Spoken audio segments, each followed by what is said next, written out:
Hello नमस्कार, welcome to Inculcate learning. JKPSC की classes में 29th क्लास है जी हमारी, जिसमें हम इस टेक्नोलॉजी वाली यूनिट को कंप्लीट कर लेंगे और जो हमारी 30th क्लास होगी उसमें हम एनईपी की यूनिट को भी फिनिश कर लेंगे और जो बाकी वीडियोस हैं वो ऑलरेडी मैंने ऐड कर रखी हैं, तो वो एडिशनली आपको देखनी है। ठीक है, तो आपकी प्लेलिस्ट आप चेक कर लीजिएगा। नोट्स भी आउट हो चुकी हैं, जिसको कंप्लीट वीडियोस के जो अभी आने वाली हैं उसके भी उसमें इंक्लूडेड रहेंगे।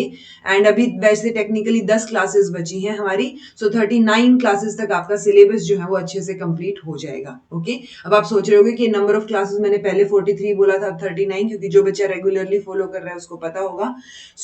जो आपकी रिसर्च वाली यूनिट है उसको भी मैंने एक ही क्लास में कंपाइल कर दिया। वो क्लास थोड़ी लंबी हो जाएगी, ताकि क्योंकि ना एक चीज इट्स लाइक मैं रिसर्च पढ़ा रही हूँ, तो वो अलग अलग पार्ट में पढ़ाने की बजाय एक ही क्लास में आपको लिंक समझ आ जाए कि कैसे कैसे चीजें हैं, तो वो अलग अलग क्लास की जरूरत नहीं पड़ेगी। Okay, so emerging trends in e learning, ICT का कॉन्सेप्ट इवैल्यूएशन में, एआई आर्टिफिशियल इंटेलिजेंस, उसमें एथिक्स या प्रिंसिपल्स क्या रहेंगे। सो इसकी ओवरऑल बात करेंगे। कॉन्सेप्चुअल सा टॉपिक है, बेसिक्स भी आपको पता हो कि अच्छा ठीक है, जब भी आप एथिक्स की बात करते हो तो सारी अच्छी अच्छी चीजें ही होंगी, आपको कोई गलत चीज नहीं करनी है, किसी की प्राइवेसी के साथ नहीं खेलना है, वगैरह वगैरह। ओके, सो वो सारी चीजें भी आपको पता हो, आप थोड़े से अपडेटेड हो आजकल की चीजों को लेके या टेक्नोलॉजी को लेके, तो आपको दिक्कत नहीं आएगी इस कॉन्सेप्ट को समझने में और यहाँ से क्वेश्चन सोल्व करने में। Okay, this is presented by me Raveena. Videos informative लगे तो इनकलकेट लर्निंग को लाइक शेयर सब्सक्राइब आप कर सकते हैं।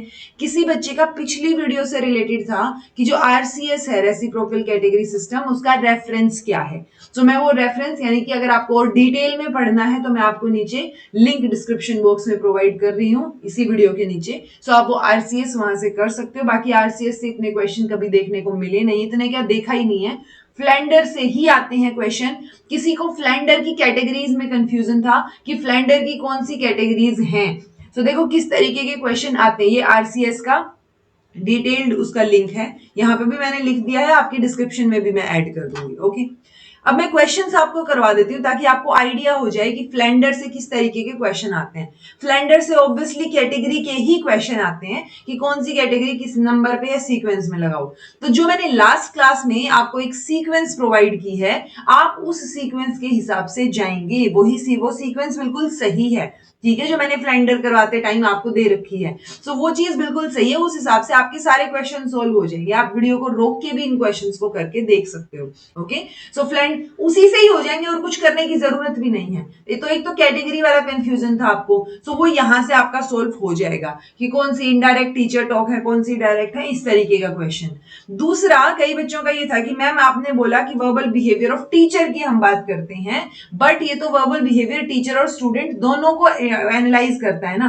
डेफिनेटली, लेकिन कई बार जैसे ये क्वेश्चन है, ये नेट का क्वेश्चन है, सो ये क्वेश्चन जो है इसमें क्या है, इसमें मेंशन ही नहीं है कि आप जो है verbal behaviour of both teacher and student. तो अब देखो, verbal behaviour of student, verbal and non verbal behaviour of teacher, non verbal behaviour of student और verbal behaviour of teacher.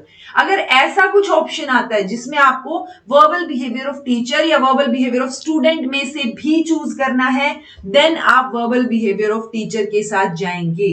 Okay, अगर यहाँ एक और ऑप्शन होता कि verbal behaviour of teachers and students, definitely आप उसके साथ चले जाते, बिकॉज स्टूडेंट जो है वो इनडायरेक्ट रिस्पॉन्स वगैरह में तो शामिल है ही ना। सो वो चीज रहेगी यहाँ पे कि आप ठीक है, प्यूपल टीचर रिस्पॉन्स या इनिशिएशन, जो दो कैटेगरीज हमारी हैं वो इंक्लूडेड है। सो स्टूडेंट का भी वर्बल बिहेवियर है फ्लैंडर्स में इंक्लूडेड। सो अगर वो ऑप्शन में हो तो आप उसके साथ चले जाइए, अदरवाइज आप इसी के साथ जाएंगे कि वर्बल बिहेवियर ऑफ टीचर की आप बात करेंगे। ओके जी, देन देखो, Flanders interaction analysis technique used for analysis of teaching learning situation in classroom as a feedback mechanism mainly takes into account. तो क्या क्या चीज इसके अंदर आती है। अब यहाँ पे ऑप्शन अवेलेबल है, देखो अब यहाँ पे अकेले टीचर का ऑप्शन ही नहीं है। So non verbal behaviour of teacher and student, नहीं, नॉन वर्बल की तो बात नहीं करते। Only verbal behaviour of teacher in the classroom, verbal behaviour of teacher and student, और both verbal and non verbal. तो देखो, बोथ नॉन वर्बल वर्बल आता है तब तो गैलोवे चला गया। ओके, सिर्फ वर्बल की बात करते हैं हम इसके अंदर technically. So verbal behaviour of teacher and student, तो सी ऑप्शन ज्यादा बेटर है। Okay, so only verbal behaviour of teacher नहीं है इसमें, टीचर का भी वर्बल है और स्टूडेंट का भी है। सो ये ओनली यहाँ पे एक्सट्रीम सिचुएशन हो गई। तो आई होप मैं क्लियर कर पाई हूं कि किस तरीके की स्टडी ये करता है और किस तरीके से आपको क्वेश्चन को देखते हुए अपना आंसर मॉडिफाई करना है, अपना आंसर चूज करने की कोशिश करनी है। Okay, then again indirect categories के इंडिकेटर आपसे पूछे हैं तो सी डी एफ आपका आंसर हो जाएगा। एक्सेप्टेंस ऑफ फीलिंग्स, प्रेज और आपका ये स्टूडेंट के आइडियाज को यूज करना। What is not said by many more meaningful than what is said, so may be more meaningful, यानी कई बार जो चीज आपने बोली नहीं होती ना वो भी ज्यादा मीनिंगफुल होती है एज कंपैरिजन टू जो आपने बोली होती है। तो ये नॉन वर्बल के कंपोनेंट की बात कर रहा है जो कि गैलोवे ने जो है बात की थी। तो ये गैलोवे की स्टेटमेंट है। ओके, कि कई बार जो कहे हुए शब्द हैं उनसे बेटर जो ना कहे हुए हैं वो समझ आ जाते हैं। According to Flanders interaction category system, arrange the following verbal behavior, again sequence में आपको लगाने हैं। सो यही सीक्वेंस पूछी जाती है, इनफैक्ट रिपीट भी हो जाता है कई बार क्वेश्चन, तो ये सीक्वेंस आपको पता होनी चाहिए जो मैंने आपको करवा रखी है। Which is not true in case of Flander interaction analysis. So interaction means participation of teacher and students in the process of teaching. Okay, so interaction का मतलब बता दिया। Then है teacher evaluates the students through assignment. Assignment की तो बात नहीं हुई है। It helps to know whether the teacher is effective और नॉट, ये बात भी सही है। Teacher influences student through lecture asking question, ये ठीक है। हमारी कैटेगरीज के नाम दिए हुए सीधा सीधा, तो ये ठीक है जी। हमसे नॉट ट्रू पूछा है तो टीचर इवेल्युएट्स आ जाएगा, असाइनमेंट के थ्रू इवेल्युएट नहीं करता, ये सही नहीं है। Which one of the following code describes the direction, command, order to which a pupil is expected to comply as per Flanders interaction category system? Answer आपका 6th category हो जाएगा। ओके, देन 9th और 10th question, the main difference क्या है Galloway में और Flanders में? ये 10 के 10 क्वेश्चन आपके ऑलरेडी नेट के लेवल पे आए हुए हैं। सो वो चीज मैंने आपको बताई कि इस तरीके के क्वेश्चन ही आते हैं, ज्यादा फ्लैंडर और गैलोवे से पूछा जाता है। हमने आरसीएस वगैरह से क्वेश्चन कभी नहीं देखा है। सो अगर आरसीएस से आएगा तो कैटेगरी वगैरह का ही आएगा मेजर सा, और आपको मेजर फर्क पता हो जो मैं लास्ट क्लास में करवा चुकी हूँ। So augmentation and integration of non-verbal communication aspect by Galloway, removal of verbal remove नहीं किया है उन्होंने, ऐड किया है नॉन वर्बल को। ओके, तो आंसर क्या हो जाएगा आपका first, augmentation and integration of non-verbal। Okay, 10th category of Flanders interaction analysis is related to, तो 10th category silence, pause और confusion से related है, यही रहता है। ओके जी, अब हम आ जाते हैं हमारे emerging trends in e learning. E learning मतलब हम यूजुअली इलेक्ट्रॉनिक लर्निंग की बात कर रहे होते हैं। इसको कई बार जो है ऑनलाइन लर्निंग या वर्चुअल लर्निंग से बोल दिया जाता है, बट बहुत माइन्यूट लेवल पे जाओगे तो थोड़ा थोड़ा डिफरेंस जो है वो आ जाता है उसके अंदर। ठीक है जी, तो देखो ई लर्निंग इज पर्टिकुलरली उस बारे में आ जाएगी जो इलेक्ट्रॉनिक की बात करती है, यानी इलेक्ट्रॉनिक की बात हेल्प लेके आप कहीं भी लर्निंग कर रहे हो तो वो ई लर्निंग में आ गया। सो ई लर्निंग थोड़ा सा ब्रॉड लेवल पे हो गया। ठीक है, ऑनलाइन और वर्चुअल को भी कई बार सेम बोल दिया जाता है, बट बहुत डिटेल में जाए तो शायद कहीं थोड़ा फर्क मिल जाए हमें। ओके, लर्नर्स क्या चाहते हैं यहाँ पे? तो यहाँ पे मोबाइल लर्निंग चाह रहे हैं हम, जहां से चाहे वहीं से सीख पाए, राइट। रेलेवेंट हो, पर्सनलाइज्ड हो, सेल्फ पेस्ड हो, अपने हिसाब से आप काम कर पाओ। कंटेंट कवरेज जो है एट वो पॉइंट ऑफ नीड है कि ज्यादा से ज्यादा कंटेंट कवर किया हुआ हो। इट्स लाइक ये वीडियोस आप देख पा रहे हो या आप नोट्स ले पा रहे हो, तो वो चीज क्या आप अपने नोट्स खुद बना पा रहे हो, तो वो चीज क्या होगी आप कहीं से भी बैठ के कर पा रहे हो। इनफैक्ट मैं शायद आपको जानती भी नहीं हूँ, बट स्टिल आपको कहीं ना कहीं ये वीडियोस हेल्प कर रही हैं, राइट। सो वो मोबाइल है, आपकी पॉकेट में फोन है, उस हिसाब से आप जो है घूमते फिरते कहीं भी देख सकते हो। मैंने वीडियोस डाल दिए तो आप अपनी पेस के हिसाब से जब चाहो तब देख सकते हो। रेलेवेंट है, पर्सनलाइज्ड लर्निंग है आपकी, आप अपने हिसाब से चीजें कर सकते हो। ओके, कंटेंट कवरेज जो है वो यहाँ पे हो रहा है। Then many prefer learning at convenient timings, तो वही कि वीकेंड पे करना है, बाकी टाइम आप काम कर रहे होते हो तो वो कर सकते हो। Today mobiles change how we come across view, ideate, propagate और शेयर कंटेंट, तो मोबाइल्स ने जो है वो अपनी चीजें चेंज कर दी हैं। तो मोबाइल पर्टिकुलरली मोबाइल फोन भी लगा सकते हो आप, और बाकी मोबाइल मतलब मूव करते हुए या एक तरीके से आप जहां चाहो वहां सीख पाओ, वो वाली चीज। लर्नर में आपको कंप्यूटर की हेल्प लेना, टीवी की हो गई, मोबाइल फोन की होगी, स्मार्टफोन की हो गई, टैबलेट या पीडीए, तो ये सारी चीजें क्या हो गई यहाँ पे लर्नर इनकी हेल्प से सीख रहा है, वो ई लर्निंग में आ जाएगा। एडवांटेजेस क्या होंगे? Don't take as long to start and wrap up the learning session, तो बहुत इजीली जल्दी हो जाती हैं चीजें, आप अपने हिसाब से सीख सकते हो, अपनी जगह पे बैठ के सीख सकते हो।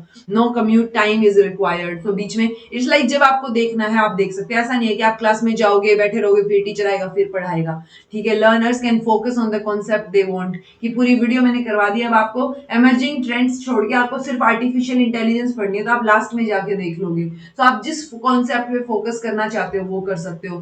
कॉस्ट रिड्यूस हो गई है बिकॉज ट्रैवलिंग और बाकी चीजों का खर्चा बच गया है। ओके, इसमें बहुत सारे ट्रेंड्स आ जाते हैं, जैसे मोबाइल लर्निंग नाम से ही आपको पता चल रहा है, ठीक है। मोबाइल लर्निंग मतलब इंडिविजुअल की एबिलिटी कि वो पर्सनल पॉकेट डिवाइसेस से सीख पाए, तो कंटेंट उसकी डिवाइसेस में ही अवेलेबल है, चाहे फोन हो गया, चाहे टैबलेट हो गया, whatever it is. Okay, so वो पर्सनल डिवाइसेस जो है उनके ऊपर आप चीजें सीख सकते हो। ये एक मेजर चीज है जब हम मोबाइल लर्निंग की बात करते हैं। बाकी वही है कि potential to reach the masses, carried all the time, कभी भी कर सकते हो, इजी टू यूज है, चीप है, जस्ट इन टाइम लर्निंग है। ओके, देन है माइक्रो लर्निंग, थोड़ा सा और स्मॉल लेवल पे, कि आप जितना डीपर लेवल पे सीखना चाहो उतना डीपर लेवल पे सीख सकते हो, बहुत स्मॉलर लेवल की चीजों पे भी फोकस कर सकते हो। मेन बेनिफिट क्या रहेगा इसका, एक्सेसिबल है, रिच मीडिया है, जितना चाहे इंफॉर्मेशन आपके पास अवेलेबल है, टाइम कंज्यूमिंग कम है, देन जस्ट इन टाइम है, लर्नर सेंट्रिक है, लेस टाइम कंज्यूमिंग, और ह्यूज, ये माइक्रो जो है लर्निंग होता है ना कि ह्यूज बेनिफिट्स प्रोवाइड करती है जब बिजनेस एनवायरनमेंट की बात करें। जैसे अफोर्डेबल है, शॉर्ट डेवलपमेंट साइकिल, जल्दी से डेवलप करोगे उन चीजों को, जल्दी से सीख जाएंगे, इजी टू अपडेट है, एप्लीकेशन बहुत वाइड लेवल पे और इम्पैक्ट भी बहुत वाइड लेवल पे है। ओके, इंटरनेट ऑफ थिंग्स आपने नाम भी सुना हुआ होगा, ये भी एमर्जिंग ट्रेंड्स में आ जाएगा, कि जो आपके आसपास जो फिजिकल थिंग्स का जो नेटवर्क है, जहां पे जैसे मान लो ये लैपटॉप है या फोन है, हर एक किसी का अपना एक आईपी एड्रेस है, ठीक है, इंटरनेट कनेक्टिविटी के लिए। सो ये चीजें बढ़ती जा रही है ना, तो ये जितनी भी चीजों का नेटवर्क हमने क्रिएट कर रखा है और इंटरनेट की हेल्प से हम चीजें देखते हैं, इसमें सिर्फ लैपटॉप, स्मार्टफोन यहां तक इंक्लूडेड नहीं है, और भी जो इंटरैक्टिव एक्सटर्नल एनवायरमेंट हम इंटरनेट की हेल्प से बनाने की कोशिश करते हैं, ठीक है, जैसे एलेक्सा हो गया या बाकी और चीजें हो गई, तो वो सारी चीजें भी इंटरनेट ऑफ थिंग्स में आ जाएंगी। सो एक इंस्टेंट लर्निंग का बहुत बढ़िया टूल आप इसको मान सकते हो, ठीक है। मेजर बेनिफिट्स क्या होंगे, लर्नर जो है is the part of learning system, वो सीख रहा है चीजों को, कॉन्टिन्यूअस ट्रैकिंग जो है वो लर्नर की हो रही है सिस्टम के द्वारा, और कॉन्टिन्यूअस अपडेट्स जो है वो लर्नर को यहाँ पे मिल जाती हैं। आप देखेंगे कि आप कई बार फोन में कुछ सर्च करते हैं, आपने एक बार शूज सर्च कर दिया, अब आप यूट्यूब पे चले जाओ, अमेजोन पे चले जाओ, गूगल पे चले जाओ, आपको जो एड दिखेंगी, या इंस्टा पे चले जाओ, वही एड्स बार बार दिखेंगी, कि आपके फोकस में लाया जाएगा, अच्छा आपको शूज चाहिए थे, ये लो, इधर भी है उधर भी है, तो वो सब जगह से जो है आपको ये हम बोल सकते हैं कि सिस्टम आपको ट्रैक कर रहा है directly indirectly. Okay, cloud based e learning, so हम यहाँ पे सारा डाटा जो है वो अपना एक जगह पे डिप्लॉय कर सकते हैं, वहां से हम अपना डाटा एक्सेस कर सकते हैं। ऑब्वियसली इंटरनेट की हेल्प की जरूरत पड़ेगी, बट चीजें यहाँ पे और इजी हो जाती है कि आप कहीं से भी अपना डाटा जो है उसकी एक्सेस कर सकते हो, ज्यादा स्टोरेज स्पेस आपको मिल जाता है, तो बेटर चीजें जो है वो इससे हो जाती हैं। गेमिफिकेशन, ये बहुत हॉट टॉपिक आप बोल सकते हो आजकल, क्योंकि गेमिफिकेशन की हेल्प से आप बेटर को, स्पेशली चिल्ड्रन को बहुत बेटर तरीके से सिखा सकते हो, ठीक है। सो एक डिफरेंट लेवल का बेटर लर्निंग एक्सपीरियंस यहाँ उनको मिल जाएगा, बेटर लर्निंग एनवायरनमेंट मिल जाएगा, ठीक है, मास्टरी लेवल तक आप चीजों को ले जा सकते हो, इंस्टेंट फीडबैक मिल जाएगा, और लंबे टाइम तक आप चीजें याद रख पाओगे अगर खेल खेल में सिखाई गई, और वो खेल खेल में हम यहाँ लर्निंग, ई लर्निंग की हेल्प ले रहे हैं। ओके, अडेप्टिव ई लर्निंग, सो ऑब्वियसली हम यहाँ पे जो आपके ई लर्निंग के कंपोनेंट्स हैं उनको इंक्लूड कर रहे हैं, जिसकी वजह से यानी कंप्यूटर से रिलेटेड जो चीजें हैं उनकी हेल्प लेके आप सीख रहे हो, ठीक है। तो कई बार इसको इंटेलिजेंट ट्यूटरिंग भी बोला जाता है अडेप्टिव ई लर्निंग को, एंड इसको इम्प्लीमेंटेशन अगर आप देखोगे बहुत सारे तरीके से किया जा सकता है। Adaptive hyper media intelligent tutoring system हो सकते हैं, कंप्यूटराइज्ड अडेप्टिव टेस्टिंग हो सकती है, कंप्यूटर बेस्ड पेडागोजिकल एजेंट्स हो सकते हैं, ठीक है। तो बहुत रिच सोर्सेज आपको यहाँ मिल जाएंगे। लर्नर को जो है ट्यूटर या ह्यूमन एलोकेटेड डिवाइस ट्रैक करती रहेगी कि कैसे कितना आपने पढ़ा है, क्या चीजें हैं, वो चीजें आप देख सकते हो। जैसे आप कभी कोई ऐप पे जाके टेस्ट सीरीज देखते हो या करके देखते हो, तो वो आपकी परफॉर्मेंस को ट्रैक करते रहेंगे, तो बहुत सारा टाइम आपका यहाँ पे बच सकता है। ऑगमेंटेड रियलिटी, सो ऑगमेंटेड रियलिटी को कई बार जो है जनरली मीडिएटेड रियलिटी भी बोल देते हैं। इसमें आप क्या कर रहे हो, टेक्नोलॉजी जो है, ये जो टेक्नोलॉजी है वो एक सुपर इम्पोज कर देगी कंप्यूटर जनरेटेड इमेज को आपके रियल वर्ल्ड में, कि मान लो मुझे एक सोफा लेना है और मेरे घर में इतनी स्पेस खाली है, तो मैं क्या करूंगी, मैं फोन लगा के देखूंगी कि इतनी स्पेस में कितना सोफा फिट बैठ सकता है, कौन सा सोफा अच्छा लगेगा। सो वो चीजें मुझे रियल एनवायरनमेंट में वो दिखा देगा, इमेजिन करवा देगा कि ऐसा दिखेगा आपका ये रूम। ओके, सो वो वही क्या है, एक तरीके से ऑगमेंटेड रियलिटी है, उसको हम बोलते हैं, ठीक है। The easy instant deep learning things यहाँ हो सकती हैं, बहुत इंफॉर्मेशन आप यहाँ से आराम से कलेक्ट कर सकते हो।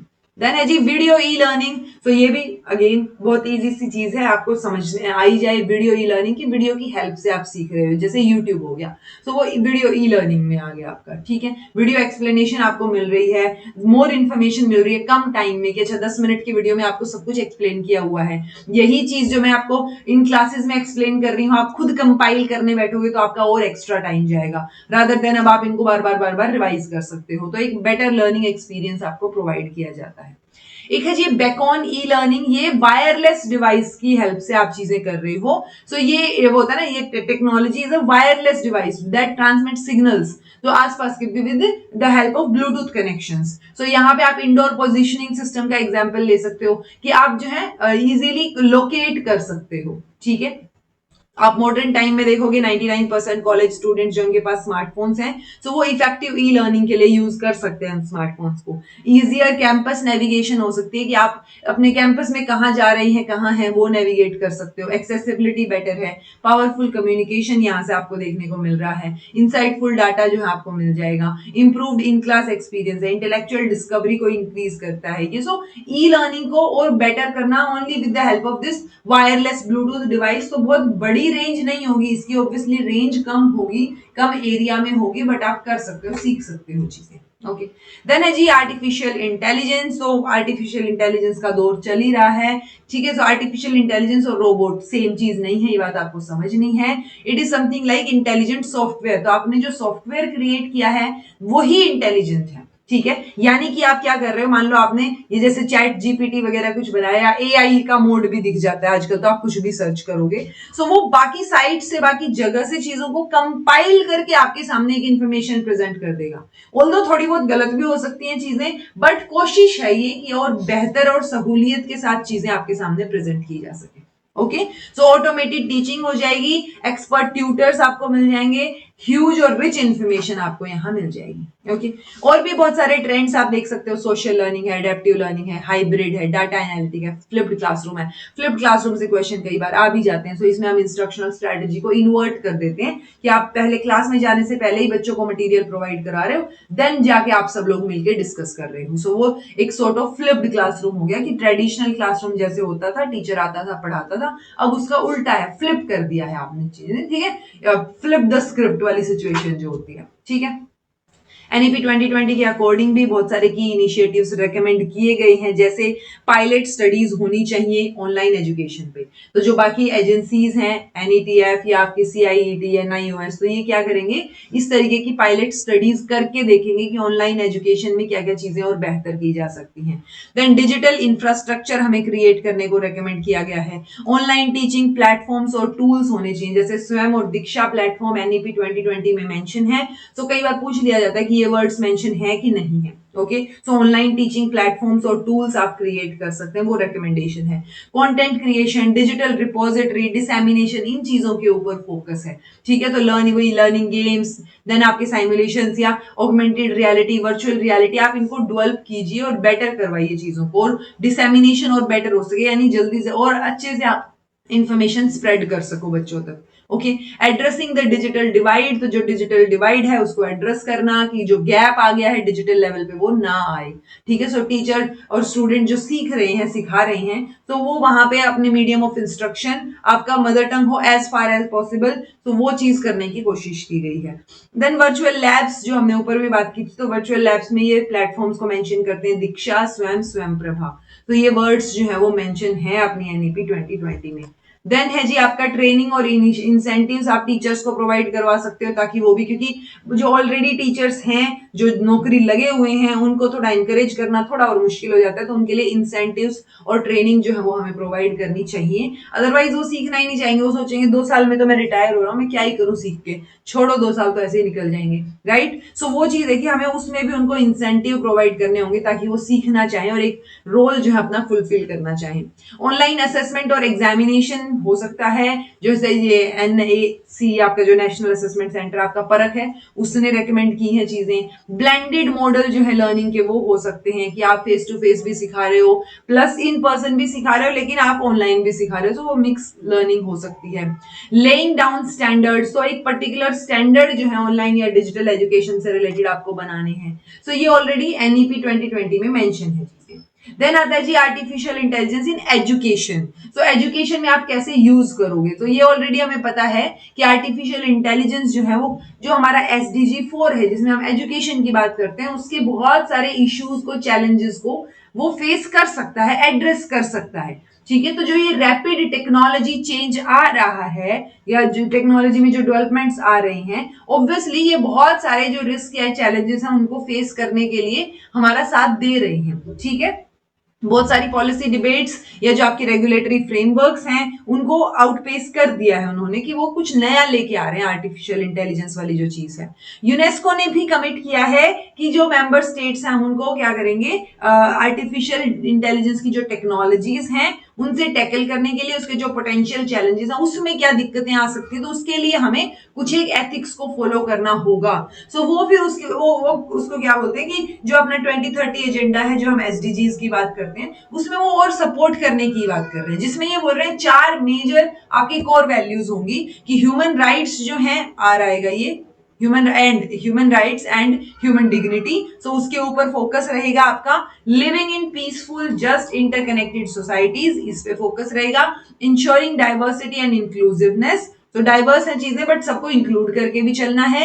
एनवायरमेंट एंड इकोसिस्टम फ्लोरिशिंग, तो ओवरऑल इकोसिस्टम को हमें फ्लोरिश करना है। तो ये 4 कोर वैल्यूज हैं कि आपको ह्यूमैनिटी, इंडिविजुअल, सोसाइटी और एनवायरमेंट इनके ऊपर फोकस आपका रहना चाहिए। ठीक है, प्रिंसिपल्स की बात करेंगे तो ये 7 प्रिंसिपल्स की बात कर रहे हैं। ठीक है, जैसे ये रहा आपका पर्पस, सबसे पहले तो कि आपको पता होना चाहिए कि किस तरीके क्या क्या पर्पस के साथ आप आगे बढ़ रहे हो जब आप आर्टिफिशियल इंटेलिजेंस का यूज कर रहे हो। नॉलेज कि आप AI लिटरेसी को प्रमोट करो। Integrity, advance academic integrity. Then evaluation, compliance, balanced way में हो चीजें, और आपका एजेंसी। तो ये ओवरऑल चीजें हैं 1 2 3 4 5 6 7 करके कि पर्पस, देन उसका compliance, then knowledge, balance, integrity, agency और इवेल्युएशन। ओके, तो ये वर्ड्स आपको ध्यान रहेंगे तो ऑटोमेटिकली आपको इसके प्रिंसिपल्स ध्यान रह जाएंगे। सो रैपिड इंटीग्रेशन जो है सोसाइटी में जब हम चाह रहे हैं तो उसके लिए क्लियर गाइडेंस होनी जरूरी है। वो क्लियर, इट्स लाइक ये जो यूनेस्को ग्लोबल सर्वे ये बोलते हैं मोर देन 450 स्कूल्स और यूनिवर्सिटीज ने दिखाया कि less than 10% had institutional policies related to ये आपका AI है। ठीक है, तो उससे रिलेटेड चीजों को संभाल के यूज करना भी जरूरी है। Okay, so absence of such guidance वो रिस्क क्रिएट कर देती है, प्राइवेसी को ब्रीच करती हैं, अनडिसिप्लिन वाली चीजें जैसे हो सकते हैं, इनइफेक्टिव इंप्लीमेंटेशन हो सकता है। सो ये सारी चीजें गड़बड़ाएं ना, उस वजह से कुछ ना कुछ प्रिंसिपल्स और गाइडलाइंस होनी चाहिए। ओके, तो यूनेस्को ने first ever global standard AI ethics की गाइडलाइंस प्रोवाइड की। Recommendations on the ethics of artificial intelligence 2021 में, ये एप्लीकेबल है 194 मेंबर स्टेट्स ऑफ यूनेस्को। तो यूनेस्को ने सबसे पहले जो है वो गाइडलाइंस जो लेके आए हैं, वो रिकमेंडेशन जो है एथिक्स ऑफ आर्टिफिशियल इंटेलिजेंस से रिलेटेड, वो उन्होंने सबसे पहले दी है, जिसमें ऑब्वियसली हम ह्यूमन राइट्स, डिग्निटी, इन सारी चीजों को प्रोटेक्ट करना चाहेंगे, हमें साइडलाइन नहीं करना है इनको। एंड जो भी what makes the recommendation exceptionally applicable are its extensive policy action areas, तो जो पॉलिसी मेकर्स को इन चीजों को मतलब इस इम्प्लीमेंटेशन में लाने में हेल्प कर रही। ओके जी, इवेल्युएशन का कॉन्सेप्ट आपको ऑलरेडी पता ही होगा कि होता क्या है, बस हम ICT का इस्तेमाल करना चाह रहे हैं इवेल्युएशन में। जो आजकल हम टेस्ट वगैरह लेते टाइम जब टेक्नोलॉजी का इस्तेमाल करते हैं तो वो चीजें आ जाती हैं उसमें। तो असेसमेंट में मैं आपको एक चीज बताती हूँ हमेशा कि एक आपने टेस्ट लिया वो यहाँ रहेगा, टेस्ट ऑलरेडी इंक्लूडेड है जब आप मेजरमेंट की बात कर रहे हो, मेजरमेंट और टेस्ट ऑलरेडी इंक्लूडेड है जब आप असेसमेंट की बात कर रहे हो, और चीजों को असेस करके इंफॉर्मेशन कलेक्ट किया आपने, रिव्यू किया, सब कुछ करके जब आपने जजमेंट पास कर दी तो वो आपका इवेल्युएशन हो जाएगा। सो ये चीज आपको पता होनी चाहिए। ओके, तो इवेल्युएशन जजमेंटल दिखेगा, ये डायग्नोस्टिक रहता है, ये फॉर्मेटिव रहता है, ये समेटिव रहेगा, ये प्रोसेस ओरिएंटेड है असेसमेंट, ये प्रोडक्ट ओरिएंटेड रहेगा इवेल्युएशन, ये फीडबैक प्रोवाइड करता है, ये यहाँ पे किस लेवल तक ऑब्जेक्टिव्स अचीव हुए हैं उसको चेक करता है, तो ये क्लोजर प्रोवाइड करता है कहीं ना कहीं, और असेसमेंट एक ऑनगोइंग प्रोसेस है। ओके, असेसमेंट एब्सोल्यूट नजर आएगा और ये आपका कंपैरेटिव नजर आएगा जो आपस में बच्चों को कंपेयर करेगा, जज करेगा। ओके ये आपको पता ही होगा कि अच्छा प्लेसमेंट असेसमेंट जिसमें हम एंट्री बिहेवियर जानने की कोशिश कर रहे हैं, फॉर्मेटिव जिसमें हम फीडबैक प्रोवाइड कर रहे हैं, टीचर भी सीख सकता है कि क्या इंप्रूवमेंट करने और लर्नर भी सीख सकता है अपने बेसिस पे। डायग्नोस्टिक में हम डायग्नोस करना चाह रहे हैं क्या दिक्कत बच्चे को आ रही है, तो हम लर्निंग डिफिकल्टीज को सोल्व करना चाह रहे हैं। समेटिव में हम सर्टिफाई कर रहे हैं, जजमेंट दे रहे हैं एक तरीके से, तो वो समेटिव वर्ड जो है वो ओवरऑल आ गया जो लर्नर को सर्टिफाई करने के लिए। ओके ये तीन वर्ड आपको पता हो, बार बार पूछे जाते हैं, assessment of learning, for learning, as learning. So assessment of learning को इंटर रिलेट किया जाता है समेटिव से, फॉर लर्निंग को यानी लर्निंग के लिए असेसमेंट यानी अभी तक चीजें चल रही हैं, सीख रहे हो आप, तो ये आपका फॉर्मेटिव हो गया। असेसमेंट एज लर्निंग जिसमें आप साथ साथ सीख रहे हो और साथ साथ असेस कर रहे हो, तो वो सेल्फ एग्जामिनेशन हो गया। ओके इंपॉर्टेंस की अगर आप बात करोगे तो आईसीटी एनेबल्ड असेसमेंट जो है वो स्कोप प्रोवाइड करता है बच्चों को ताकि वो एंगेज हो सके इंडिविजुअलाइज्ड टेस्टिंग सिचुएशन में। ये चीजें आपकी एनईपी 2020 में मेंशन है। ओके आईसीटी इंटीग्रेटेड असेसमेंट जो वो इमीडिएट फीडबैक प्रोवाइड करता है, इमीडिएट फीडबैक मिल गया तो आप चीजें और बेहतर कर पाओगे, तो एक कॉन्फिडेंस लेवल आपको मिलेगा। देन फ्रीक्वेंसी जो है असेसमेंट की उसको इंक्रीज किया जा सकता है। अगर टेक्नोलॉजी ओरिएंटेड है तो कोस्ट इफेक्टिव रहेगा, बार बार आपको पेपर यूज करने की जरूरत नहीं पड़ेगी, बार बार जो है आपको टाइम वेस्ट नहीं होएगा आपका पेपर चेक करने में, तो वो ऑलरेडी आपका जो है आर्टिफिशियल इंटेलिजेंस और आप आईसीटी का हेल्प ले रहे हो तो वो कर देगा। बच्चा अपने हिसाब से अपने टाइम और पेस के हिसाब से चीजें सीख सकता है, असेस कर सकता है खुद को। Then higher order thinking skills और डिजिटल लिटरेसी स्किल्स को डेवलप करने में ये हेल्प करेगा। एक्सेस और क्वालिटी जैसी जो प्रॉब्लम्स है वो यहाँ मिनिमाइज हो जाएंगी कि इजीली एक्सेसिबल है अगर आप आईसीटी की हेल्प ले रहे हो तो। ठीक है तो मल्टीपल ऑडियंसेस के जो टेस्ट हैं उनको ये केटर करेगा, यानी इंडिविजुअल डिफरेंसेस को भी ये केटर करेगा। ओके टीचर का क्या रोल रहेगा, टीचर का बहुत इंपॉर्टेंट रोल रहेगा क्योंकि टीचर ही ये सारी चीजें प्रोवाइड करेगा। टीचर ने ही तो बनाए है ना, वो कंप्यूटर की हेल्प लेके वो मल्टीपल चॉइस क्वेश्चन किसने बनाए, टीचर ने बनाए हैं, राइट। सो वो चीजें करना उनको किस तरीके से करना है, कैसे हेल्प लेनी है, सॉफ्टवेयर कैसे डेवलप होंगे, सो वो सारी चीजें जो है वो कहां से, टीचर के थ्रू ही आ रही हैं। ओके सो टीचर जो, और ऑब्वियसली जब समेटिव इवेल्युएशन की बात करते हैं तो जो पॉसिबिलिटीज है ऑनलाइन एग्जामिनेशन उनको ट्राई आउट किया जा सकता है। अभी हम बहुत कम लेवल पे समेटिव इवेल्युएशन को यूज कर रहे हैं, ठीक है, समेटिव इवेल्युएशन में आईसीटी को यूज कर रहे हैं।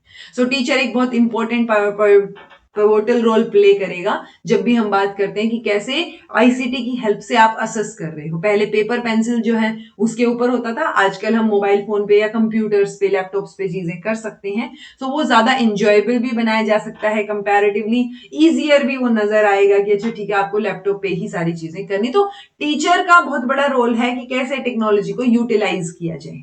ओके जी फ्रेमवर्क जिसका नाम है टी पैक, तो ये इंपॉर्टेंट है, आप इसका नाम फुल फॉर्म याद रखिए, टेक्नोलॉजिकल पेडागोजिकल कंटेंट नॉलेज। सो ये जो है बहुत अच्छा यूज टीचर इसका कर सकते हैं जिसमें आप टेक्नोलॉजी पे, पेडागोजी पे, कंटेंट पे और नॉलेज पे फोकस कर रहे हो। इस तरीके से ये टी पैक मॉडल शो किया जाता है, ठीक है। So technological knowledge, content knowledge, pedagogical knowledge, फिर जब इन दोनों का एम्बिट यहां मिला तो ये आपका टीपी के हो गया, टीसी के, देन आपका पेडागोजिकल कंटेंट नॉलेज पीसी के, और बीच में जहां पे सारी चीजें ओवरलैप कर रही हैं वो आपका क्या हो गया, टी पैक मॉडल हो गया। सो टी पैक मॉडल की फुल फॉर्म आपको पता होनी चाहिए, वे इन सब चीजों के ऊपर फोकस कर रही हैं। ओके जी वेज क्या है, बहुत सारे तरीके हैं जब आप ऑनलाइन या बात करते हो ई एग्जामिनेशन की, तो आईसीटी कैसे यूज किया जा सकता है। आप ई रूब्रिक्स, ई पोर्टफोलियोज का इस्तेमाल कर सकते हो। सो ई देखो पोर्टफोलियो में ऑलरेडी पता है कि हाँ हम बेस्ट बेस्ट जो आपकी अचीवमेंट्स हैं वो शो करना चाह रहा है बच्चा अपनी। सो वो ई ई मतलब जब आपने इलेक्ट्रॉनिक लेवल पे वो बना दिया तो वो आपका ई पोर्टफोलियो हो गया, ठीक है। पोर्टफोलियो के भी तीन मेजर टाइप आपको देखने को मिलते हैं जहां से क्वेश्चन आ जाता है कई बार, डेवलपमेंटल और वर्किंग पोर्टफोलियो, असेसमेंट पोर्टफोलियो या फिर शोकेस पोर्टफोलियो। डेवलपमेंटल में क्या होगा, आपकी रिकॉर्ड्स हैं कलेक्ट किए गए जो आपकी एक्टिविटीज जो आप जिनमें आपने पार्टिसिपेट किया है, सो वो डेवलपमेंटल में आ गया कि वो अभी भी चीजें चल रही हैं, सो वो डेवलपमेंटल या वर्किंग पोर्टफोलियो में आ गया। असेसमेंट पोर्टफोलियो की आपकी कॉम्पिटेंसी चीजों को असेस किया जाएगा, उसके लिए आपने जो है चीजें प्रेजेंट की हैं, अपनी पोर्टफोलियो प्रेजेंट किया है। और शोकेस जो आपकी एक्सेप्शनल वर्क या स्किल्स को शो करे, so that is showcase portfolio. So ये तीनों का मतलब आपको पता होना चाहिए जी। ऐसे ही रूब्रिक्स की जो हम हेल्प लेते हैं तो वो ई रूब्रिक्स हो जाएगा, यानी अब हम इलेक्ट्रॉनिक लेवल पे रूब्रिक बना रहे हैं, राइट। इसमें भी एनालिटिकल, होलिस्टिक और सिंगल पॉइंट रूब्रिक्स जो है वो आपके आ जाएंगे। यहाँ पे हम डिफरेंट डिफरेंट एरियाज की जो आपकी स्ट्रेंथ या वीकनेस है उनको हाईलाइट कर सकते हो। तो जो जो एरियाज में आप फोकस करना चाह रहे हो वो यहाँ पे आप कर सकते हो, ठीक है जी। सो आईसीटी जो है वो 3 स्टेजेस पे बच्चों को असेस करने के लिए यूज किया जा सकता है। टीचिंग सेशन शुरू होने से पहले, ड्यूरिंग द टीचिंग सेशन जब आप इंटरेक्ट करते हो, और एक आफ्टर द टीचिंग सेशन। तो ये ओवरऑल जो है वो आपका आईसीटी का यूज रहेगा, हेल्प करेगा आईसीटी आपके इवेल्युएशन में। और आपके एमर्जिंग ट्रेंड्स मैंने ऑलरेडी करवा दिए हैं, ठीक है जी। So this was all about today. Thank you so much for watching. आपकी एजुकेशनल टेक्नोलॉजी की यूनिट जो पेंडिंग थी वो कंप्लीट हो गई है। कल जो है आपकी एक क्लास डलेगी, इंस्टेंटली कल ही डलेगी, डोंट वरी, गैप नहीं आएगा। आपकी एनईपी की क्लास डलेगी। सो एनईपी जो उसमें रेकमेंड कर रखा हो, जो मैंने प्लेलिस्ट में डाल रखी है, उस क्लास के साथ साथ बाकी चीजें भी आप देख लीजिएगा, ठीक है। So this was all about today. Thank you so much for watching. Be happy, keep smiling, subscribe to Inculcate Learning because it is absolutely free. Be consistent in your efforts. Take care, see you in next class.